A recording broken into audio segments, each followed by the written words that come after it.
English, the most powerful language on the planet. Aotearoa is one of the most English-speaking countries in the world. But every few years, someone tries to convince us it needs protecting. It's spoken by around 1.5 billion people worldwide.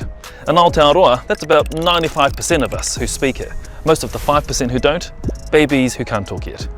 English dominates our government, businesses, media, courts, classrooms, sports clubs and communities. You can live your entire life in Aotearoa speaking only English and never hit a barrier.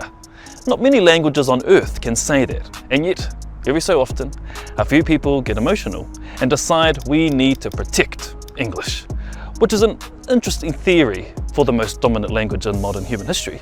This isn't based on evidence. It's based on emotions and how people feel about other languages and the people who speak those other languages. It happens all over the world.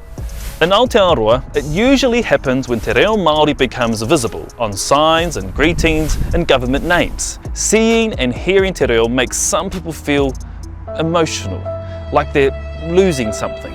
They assume that if Māori is rising, English must be failing. But English isn't struggling.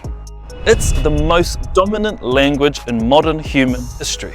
Ki ngā wāhi katoa, ki ngā whenua katoa, here, there and everywhere else. Sometimes, people argue that if English isn't first on the passport or a street sign, then people will get confused. There's no evidence for that either, just another emotional reaction.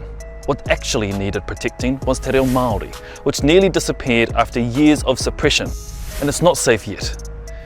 Protecting Māori isn't about replacing English.